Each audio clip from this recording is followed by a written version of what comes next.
प्रधानमंत्री ने Saudi Arabia के राजा किंग सलमान उनको फोन, उन्होंने कहा कि मैं युद्ध विराम चाहता हूं और उस समय में हम अपने लोगों को निकालना चाहते। मोदी जी की रिक्वेस्ट को वो ना नहीं कर, उसके कारण खाली हमारे लोग नहीं निकले, हमारे साथ 45 देशों के और नागरिक।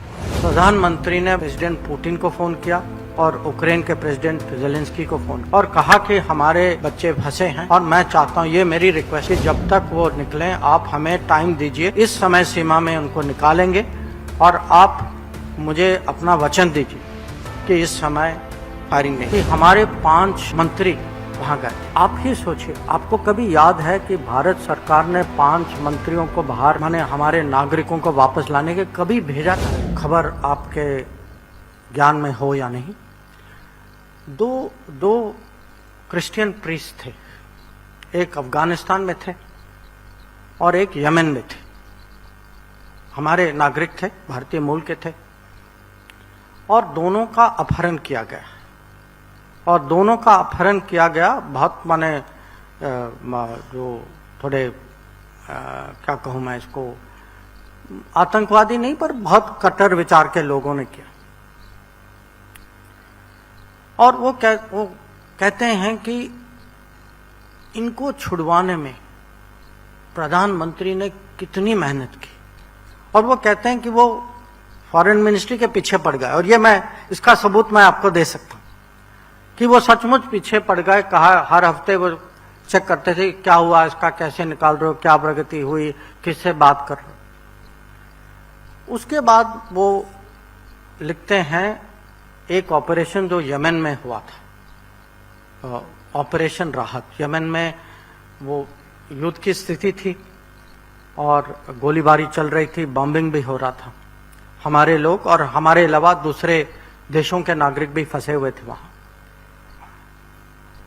और वही जो हर्ष जी ने आपको कहा यूक्रेन के बारे में, वो पहली बार मैंने यमन में देखा कि प्रधानमंत्री ने सऊदी अरेबिया के राजा जो हैं किंग सलमान, उनको फोन किया और कहा कि मैं, उस समय सऊदी अरेबिया के हवाई जहाज जो हैं वो यमन को बॉम्ब कर रहे थे।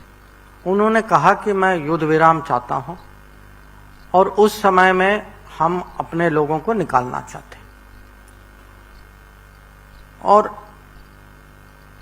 उनकी, मैं कहूंगा उनकी प्रतिष्ठा, उनकी वजन, जो भी आप कहें, मोदी जी की रिक्वेस्ट को वो ना नहीं कर पाए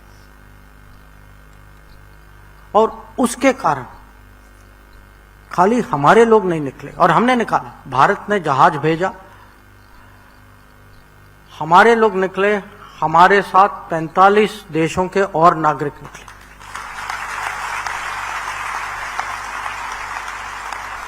और ये मेरे लिए मेरा पहला अनुभव था कि जब आपके प्रधानमंत्री की इतनी इज्जत होती है, इतनी लोग कदर करते हैं। ये मैं कहूंगा डिप्लोमेसी में इससे बड़ी, कूटनीति में इससे बड़ी, माने डिप्लोमेट के हाथ में ऐसा कुछ कार्ड, इससे बड़ा कुछ हो नहीं सकता। अब यही चीज इस साल यूक्रेन में साबित हुआ कि आप जानते हैं कि हमारे 20,000 से ज्यादा विद्यार्थी वहां युद्ध के बीच में फंस गए थे और उनमें से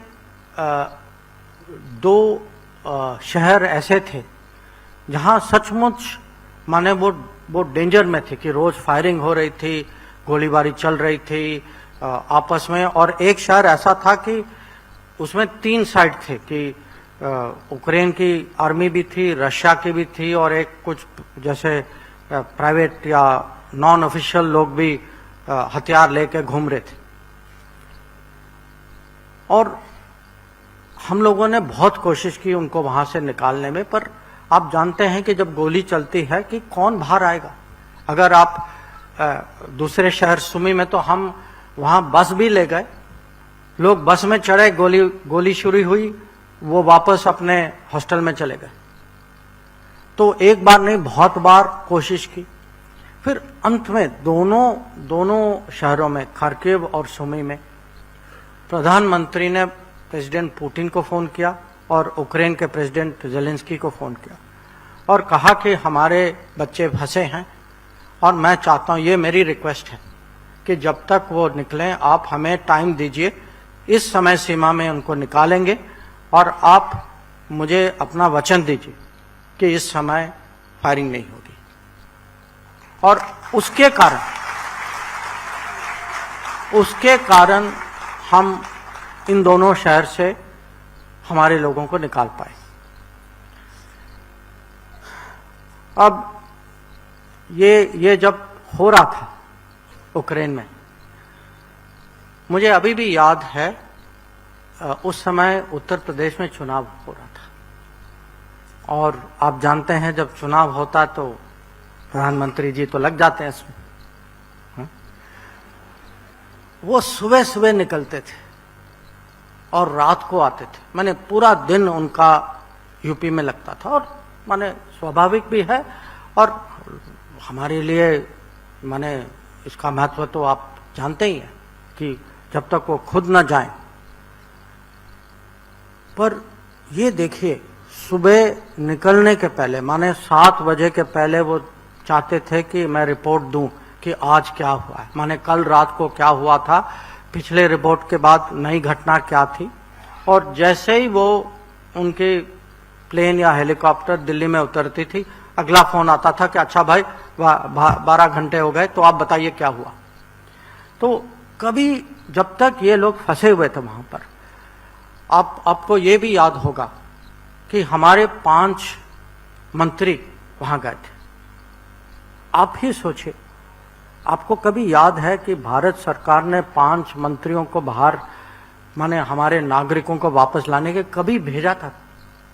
आप कमिटमेंट देखिए और ये देखिए कि इसमें कमिटमेंट के अलावा टीम स्पिरिट देखिए कि ये 5 जो थे वहां, जो यूक्रेन के पड़ोस में, सबको जिम्मेदारी दी गई थी कि सिंधिया जी रोमानिया में थे, हरदीप जी हंगरी में थे, किरण रिजिजू स्लोवाकिया में थे, जनरल वीके सिंह पोलैंड में थे। सब लोग अपना अपना वहां कर रहे थे।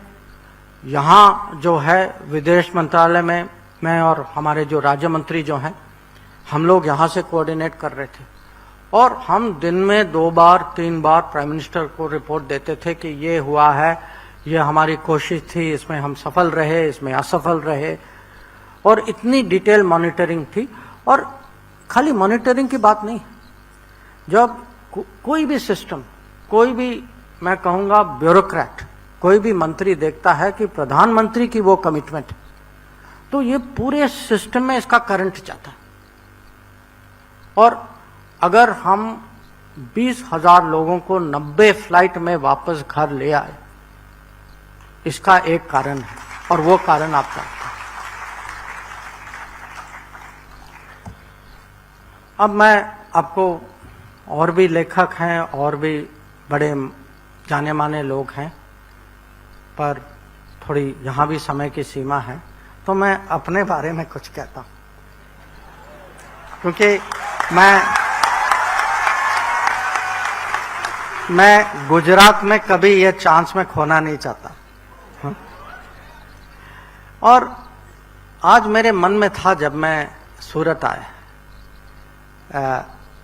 ये कभी कभी मेरे से प्रश्न पूछा जाता तो कि आप मोदी जी से पहली बार कब मिले, और मैं मिला उनसे 2011 में जब वो चीन आए थे, उस समय मुख्यमंत्री थे, मैं राजदूत था वहां, और मैंने इसके बारे में लिखा है, इस किताब में लिखा है। पर उसके पहले हमारी बातचीत भी हुई थी आने के पहले, और ये बातचीत जो सूरत के रहने वाले हैं ये जरूर याद रखेंगे।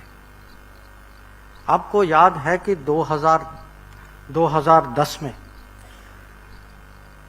आपके 22 साथी थे जो चाइना में उनको अरेस्ट किया गया था और उनके खिलाफ ये डायमंड स्मगलिंग का आरोप लगाया गया था। अब देखिए, पूरे दुनिया में भारतीय नागरिक और भारतीय मूल के लोग 3 करोड़ से ज्यादा है। मैं 22 लोगों की बात कर रहा हूं।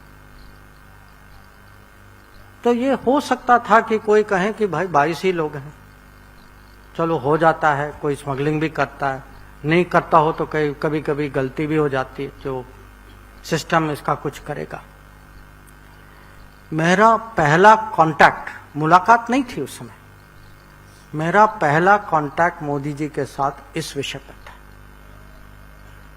और जो मैंने कहा ना कि एक बार पीछे पड़ जाते हैं तो भाई मान लो पड़ जाते हैं पीछे।